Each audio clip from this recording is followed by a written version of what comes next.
Hello, I've had some emails about the homework and it is very difficult. So what I have done for you is I have done each question, and for some of them I've written out the answers, some of them I've just written out the method. So you just have to stop the video and have a look at the method when you get to the question you want to do. So we started off with motor efficiency.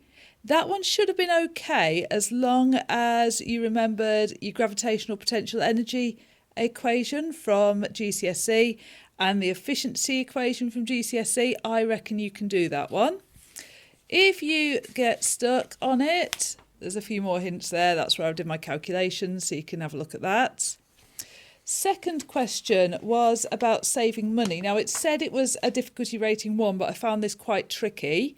To do the saving money one, you've got to go through looking at energy's power times time, finding how many kilowatt hours, also taking into account how many sets of bulbs you need to use. So part A is there if you want to stop the video to look at part A. I then did part B, and I've left some blanks for you, so you can have a look at how to do part B, but you'll need to do the calculations and work it out for the 14 lights. I forgot it was 14 lights when I did it originally and got it wrong. I've not done the other part for you, but once you've got the method, you should be able to do it yourself. Okay, making bulbs brighter. I assume you've done part A because it was multi-choice, but have a look and see how to do part B.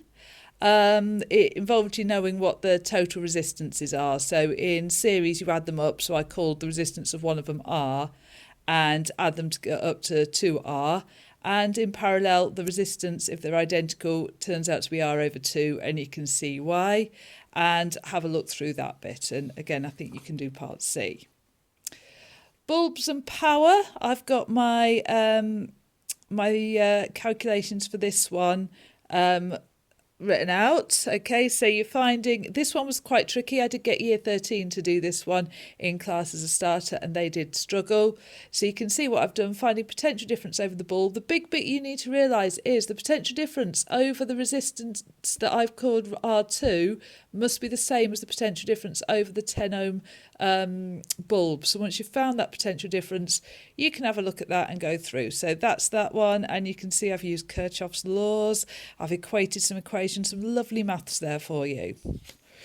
Okay, the next one, work in resistors. Okay, so again, you needed to know that the resistors are in parallel, and once you knew that and the V was the same, you can see hopefully why the answer would be N times W1. Now, this is where I don't quite like the programme because putting that in was quite tricky, but have a play around with it, see if you can get that sorted.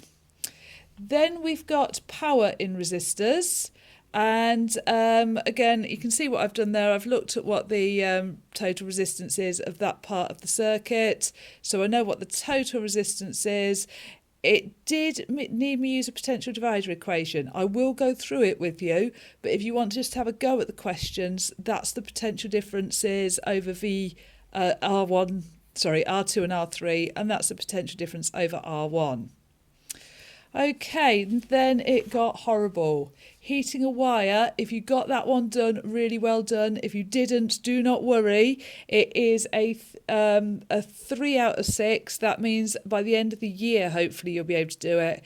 It looked at using Kelvin, which we've not done yet. So I've put your workings out there. Have a look at it, but don't worry about it if you've not done it. Batteries and resistors in parallel, then I thought was quite straightforward. It did involve you knowing why that's 1.5, and that's just to do with looking at a loop of the circuit, and the loop meant that you would have 1.5 over it. So that's how you do that one. There's one more, a power problem. I've just done it, I've got it wrong, and I've got to go out. So I will have another go at a power problem later, but really well done if any of you get there. Looking forward to seeing you back at school on Tuesday. Have a lovely half term. Bye-bye.